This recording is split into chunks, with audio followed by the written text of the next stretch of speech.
de hoje é Atos dos Apóstolos. Ele é uma continuação do Evangelho de Lucas e os dois livros são dirigidos à mesma pessoa, chamada de Teófilo. No Evangelho que ele escreveu, Lucas não foi testemunha ocular dos fatos que ele conta, mas ele procurou as testemunhas desses fatos para que ele fizesse um relato bem pormenorizado. Mas agora, no livro de Atos, ele foi testemunha da maioria dos fatos que ele narra ali. Nesse livro, até o capítulo 12, o foco é Jerusalém e o personagem principal é Pedro. Já a partir do capítulo 13, o foco são os gentios e o personagem principal passa a ser o apóstolo Paulo, que fez 3 viagens missionárias. A primeira viagem é mostrada nos capítulos 13 e 14. Ela ocorreu entre 48 e 50 depois de Cristo e foi feita na companhia de Barnabé. Eles dois saíram de Antioquia, na Síria, e passaram por Seleucia, Salamina, Pafos, Perge, Antioquia da Pisídia, Icônio, Listra e Derbe. E depois retornaram por Listra, Icônio, Antioquia da Pisídia, Perge, Atália e Antioquia da Síria. A segunda viagem mostrada do capítulo 15, verso 41, até o capítulo 18, verso 22. Ela foi feita entre 51 e 53 depois de Cristo, e Paulo começou essa viagem com Silas. Eles saíram de Antioquia, na Síria, e passaram pela Cilícia, Derbe, Listra, onde Timóteo se juntou a eles, Frígia Galácia, Mísia, Trode, Samotrácia, Filipos, Anfípolis, Apolônia, Tessalônica, Bereia, onde Paulo se separou de Silas e de Timóteo, Atenas, Corinto, onde Paulo encontrou Priscila e Áquila, Cencreia, Éfeso, onde Priscila e Áquila permaneceram, Cesareia e Jerusalém, voltando para Antioquia da Síria. E a terceira viagem, que vai do capítulo 18, verso 23, até o fim do livro, no capítulo 28, aconteceu entre 54 e 57 depois de Cristo, e depois acabou sendo emendada com uma viagem de Paulo a Roma entre 59 e 60 depois de Cristo. Nessa terceira viagem, Paulo e Timóteo saíram de Antioquia, na Síria, e passaram pela Galácia, Frígia, Éfeso, onde encontraram Priscila, Áquila e Apolo, Acaia, Filipos, Trode, Assôs, Mileto, Jerusalém, Cesareia, onde Paulo ficou preso provisoriamente por 2 anos, e Roma, onde ele ficou preso por mais 2 anos em prisão domiciliar, foi solto e preso novamente. Só que dessa vez ele não foi solto, ele acabou morrendo decapitado em 67 depois de Cristo. Foi escrito por Lucas, que era médico, era grego, natural de Antioquia da Síria, que acompanhava Paulo na maioria das suas viagens. Ele evangelizou o sul da Europa e morreu martirizado na Grécia. O livro foi escrito em cerca de 62 depois de Cristo, em diversos locais do Oriente Médio. O nome do livro vem do grego praxeis, que significa atos, ou feitos, ou práticas. E é a mesma palavra de onde vem a nossa palavra prática. O tempo de ação vai desde a ascensão de Jesus ao céu até a prisão de Paulo. E o verso-chave, que é aquele que sintetiza a ideia principal do livro, está no capítulo 1, verso 8. Mas receberão poder quando o Espírito Santo descer sobre vocês, e serão minhas testemunhas em Jerusalém, em toda a Judéia e Samaria, e até os confins da terra. Esse livro pode ser dividido de várias formas. Eu escolhi 4 partes. A primeira, que vai do capítulo 1 até o 2, fala sobre poder para testemunhar. Foi quando Jesus prometeu que os discípulos receberiam o Espírito Santo, e que a partir daí eles seriam testemunhas dele, começando por Jerusalém, depois por toda a Judéia, que era a região sul de Israel, Samaria, que era a região central, e indo até os confins da terra. A segunda parte vai do capítulo 3 até o capítulo 8, verso 3, e mostra o testemunho dos discípulos em Jerusalém. A terceira parte vai do capítulo 8, verso 4 até o capítulo 12, e mostra o testemunho deles na Judéia e em Samaria. E a última parte vai do capítulo 3 até o fim do livro, no capítulo 28, e mostra o testemunho nos confins da terra. A gente pode ver Jesus no livro, logo no iniciozinho, em carne e osso, depois de ter ressuscitado, aparecendo a mais de 500 discípulos. Mas a partir da sua ascensão aos céus, ele começa a aparecer de formas diferentes. A primeira forma que eu destaquei é como o Senhor exaltado, que aparece no capítulo 2, verso 36. Pedro fez um discurso no dia da festa de Pentecostes, que é uma festa que a gente já viu em vídeos anteriores, e logo depois deles terem recebido o Espírito Santo. Eles receberam poder para testemunhar e começaram a falar das grandezas de Deus em diversas línguas que eles não conheciam. Isso fez com que vários judeus estrangeiros que estavam ali em Jerusalém para essa festa fossem para o local para ver o que estava acontecendo. E isso era por volta de 9 da manhã. Muitas pessoas achavam que eles estavam bêbados, mas Pedro tomou a palavra, cheio de coragem, cheio do Espírito Santo, e começou a explicar para eles: não, isso é o cumprimento da promessa que Joel fez, o profeta Joel, que a gente já viu em outro vídeo.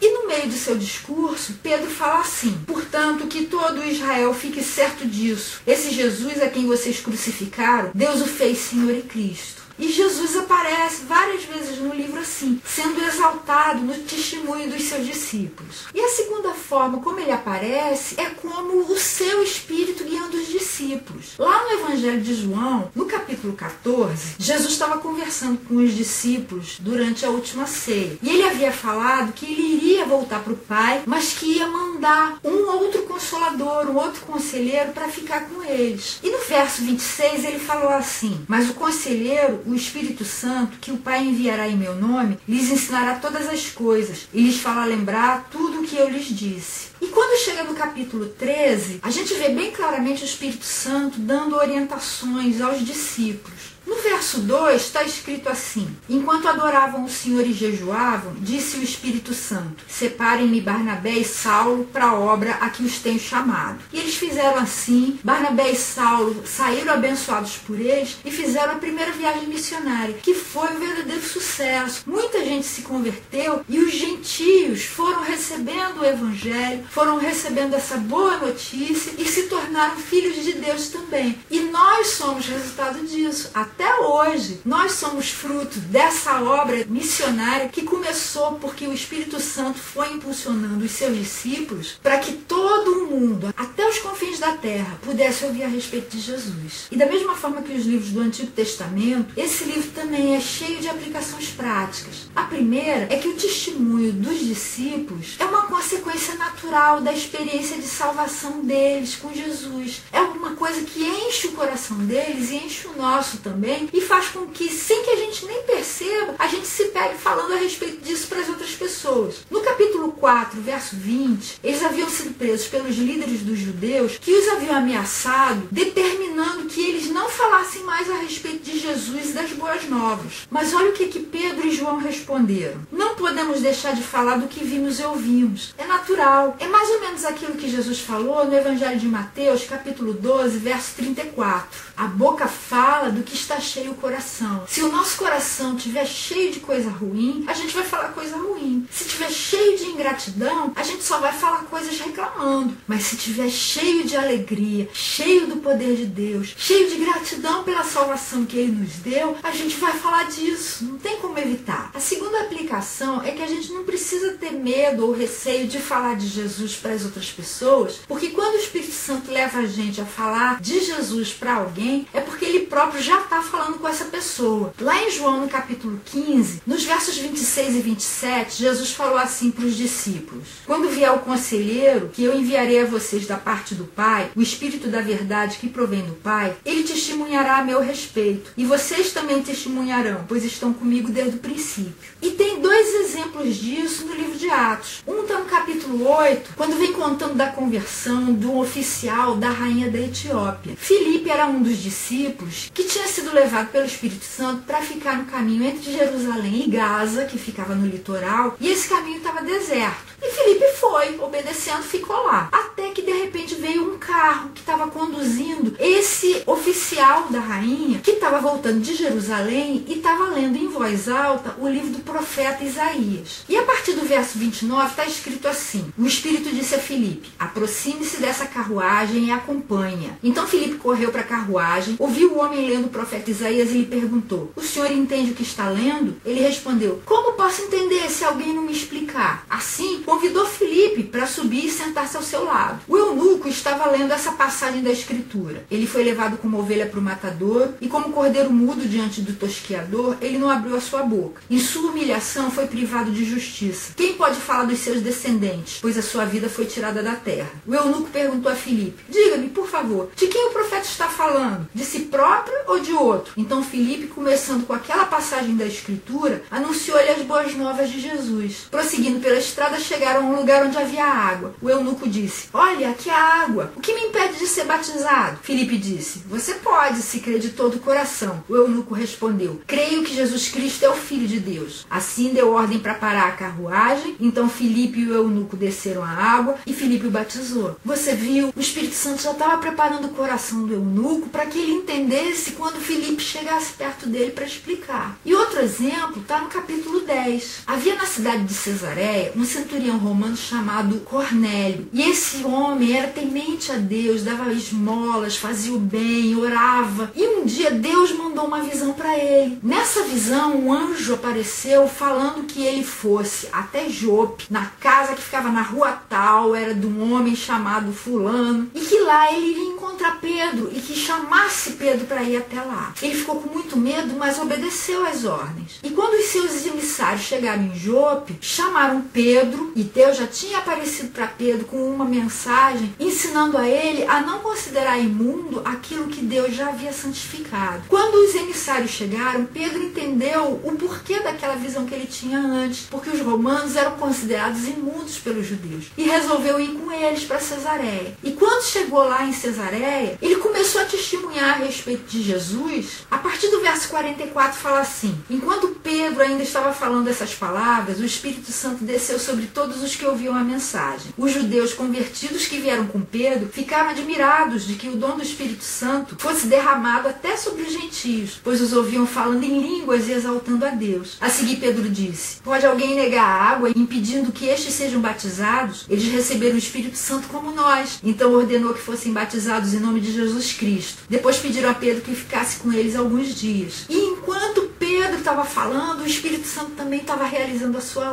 obra. Então com a gente é assim também. Deus está cutucando você, fazendo com que você fale dele para alguém. Pode acreditar que Deus já está falando com essa pessoa antes mesmo de você abrir a boca. Outra lição é que Deus não espera que a gente seja grande pregador, não. A gente às vezes pode ficar se comparando com o que aconteceu com Pedro na primeira vez que ele pregou o Evangelho, lá em Atos, no capítulo 2, quando fala no versículo 41 assim: os que aceitaram a mensagem foram batizados, e naquele dia houve um acréscimo de cerca de 3.000 pessoas. 3.000 pessoas, aí a gente pensa, eu não sou capaz de fazer com que 3.000 pessoas se convertam. Mas Deus não está esperando isso de você. Ele só espera que você seja obediente, e que eu seja obediente também, e que a gente fale só para uma pessoa. Se cada cristão falar com uma pessoa só por dia a respeito de Jesus, em 15 dias a gente vai ter falado para mais de 32.000 pessoas. Em apenas 30 dias, mais de 1 bilhão de pessoas vai ter ouvido falar a respeito de Jesus. Pensa nisso. Outra lição é que o poder do Espírito Santo foi o responsável pela transformação radical na vida de Pedro. Quando a gente vê Pedro nos evangelhos, a gente vê uma pessoa bastante impetuosa, mas uma pessoa também covarde, uma pessoa vacilante, cujo humor vai variando demais de um extremo ao outro. Mas aqui no livro de Atos, a gente vê um Pedro transformado, cheio de ousadia, que não se intimidou diante dos judeus e das suas autoridades, e que foi usado poderosamente por Deus. O poder que Pedro recebeu está disponível para nós também, e deve ser buscado. Mas não é para que a gente tenha poder pelo poder. No capítulo 8, nos versos 18 e 19, fala a respeito de um mago chamado Simão, que se converteu também, deixou a sua magia, mas ficou super impressionado quando os discípulos oravam impondo as mãos e os convertidos recebiam o Espírito Santo. E ele ofereceu dinheiro para eles para que tivesse aquele mesmo dom. E lá está escrito assim: vendo Simão que o Espírito era dado com a imposição das mãos dos apóstolos, ofereceu-lhes dinheiro e disse: deem-me também esse poder, para que a pessoa sobre quem eu puser as mãos receba o Espírito Santo. E eles responderam: pereça com você o seu dinheiro. Você pensa que pode comprar o dom de Deus com dinheiro? Você não tem parte nem direito algum nesse ministério, porque o seu coração não é reto diante de Deus. Arrependa-se dessa maldade e ore ao Senhor. Talvez Ele lhe perdoe tal pensamento do seu coração, pois vejo que você está cheio de amargura e preso pelo pecado. E infelizmente, a gente vê que dentro da igreja de Jesus tem muita gente que está buscando o poder pelo poder, poder para dominar os outros. E não é isso. O próprio Jesus explicou que o seu ministério foi o de servir e não de ser servido. E ele falou que entre nós deveria ser assim também. Quem quisesse ser grande deveria ser aquele que serve. Outra aplicação é que o verdadeiro testemunho da igreja sempre vai despertar oposição e perseguição. Olha o que está escrito no capítulo 4, versos 1 a 3. Enquanto Pedro e João falavam ao povo, chegaram os sacerdotes, o capitão da guarda do templo e os saduceus. Eles estavam muito perturbados porque os apóstolos estavam ensinando o povo e proclamando em Jesus a ressurreição dos mortos. Agarraram Pedro e João e, como já estava anoitecendo, os colocaram na prisão até o dia seguinte. Agora olha os versos 15 a 18. Ordenaram que se retirassem do sinédrio e começaram a discutir perguntando: que faremos com esses homens? Todos os que moram em Jerusalém sabem que eles realizaram um milagre notório que não podemos negar. Todavia, para impedir que isso se espalhe ainda mais entre o povo, precisamos adverti-los de que não falem com mais ninguém sobre esse nome. Então, chamando-os novamente, ordenaram-lhe que não falassem nem ensinassem em nome de Jesus. Aí começou a perseguição em Jerusalém. No capítulo 7, a partir do verso 54, está escrito assim: ouvindo isso, ficaram furiosos e rangeram os dentes contra ele. Isso foi depois de Estevão dar o testemunho dele. Mas Estevão, cheio do Espírito Santo, levantou os olhos para o céu e viu a glória de Deus e Jesus em pé à direita de Deus, e disse: vejo os céus abertos e o Filho do Homem em pé à direita de Deus. Mas eles taparam os ouvidos e, dando fortes gritos, lançaram-se todos juntos contra ele, arrastaram-no para fora da cidade e começaram a apedrejá-lo. As testemunhas deixaram seus mantos aos pés de um jovem chamado Saulo, que é o apóstolo Paulo. Enquanto apedrejavam Estevão, este orava: Senhor Jesus, recebe o meu espírito. Então caiu de joelhos e bradou: Senhor, não os consideres culpados desse pecado. E tendo dito isso, adormeceu, quer dizer, morreu. E Saulo estava ali, consentindo na morte de Estevão. Naquela ocasião, desencadeou-se grande perseguição contra a igreja em Jerusalém. Todos, exceto os apóstolos, foram dispersos pelas regiões da Judéia, que era ali o sul de Israel, onde ficava Jerusalém, e de Samaria, que era a região logo acima da Judéia. Alguns homens piedosos sepultaram Estevão e fizeram por causa dele grande lamentação. Saulo, por sua vez, devastava a igreja, indo de casa em casa, arrastava homens e mulheres e os lançava na prisão. E aí a perseguição ficou bem mais intensa. E no capítulo 12, a partir do verso 1, fala assim: nessa ocasião, o rei Herodes prendeu alguns que pertenciam à igreja com a intenção de maltratá-los e mandou matar à espada Tiago, irmão de João. Vendo que isso agradava aos judeus, prosseguiu, prendendo também Pedro durante a festa dos pães sem fermento. Só que Pedro acabou sendo solto por um anjo e não foi morto nessa ocasião. Então, com isso, a perseguição foi aumentando, aumentando, aumentando, e a gente poderia pensar: nossa, que coisa ruim. Não é ruim, não. Isso tudo ajuda a igreja na sua missão. Eles estavam ali presos em Jerusalém, mas Jesus tinha falado que eles iam ser testemunhas, começando por Jerusalém, mas não ficando presos ali, indo até os confins da terra. E isso é assim com a gente também. Mesmo que você seja perseguido, não se espante, não fique triste, não fique chateado. Isso é sinal de que o seu testemunho está sendo verdadeiro e de que Deus vai estar levando você para lá e para cá, conforme o querer dele, para que a mensagem dele seja espalhada por toda a terra. Outra lição tem a ver com Paulo. Na sua juventude, ele era discípulo de um homem chamado Gamaliel, que era um homem muito sábio. E durante essa época de perseguição, no capítulo 5, versos 38 e 39, Gamaliel se levantou para dar o parecer dele a respeito dessa nova seita que estava surgindo, falando a respeito de Jesus. E ele falou assim: nesse caso, eu os aconselho, deixem esses homens em paz e soltem-nos. Se o propósito ou atividade deles for de origem humana, fracassará. Se proceder de Deus, vocês não serão capazes de impedi-los, pois se acharão lutando contra Deus. Ao contrário do que Paulo fazia perseguindo a igreja, Gamaliel teve um parecer sábio. E é verdade, Deus é criativo, é livre, é poderoso para fazer aquilo que ele bem entender, com o método que ele bem entender, para fazer com que seus propósitos se cumpram na terra. Jesus falou isso em João 3, verso 8. O vento sopra onde quer, você o escuta, mas não pode dizer de onde vem nem para onde vai. Assim acontece com todos os nascidos do Espírito, porque o Espírito é assim. Então, se você estiver vendo alguma coisa espantosa acontecendo, não fique pensando,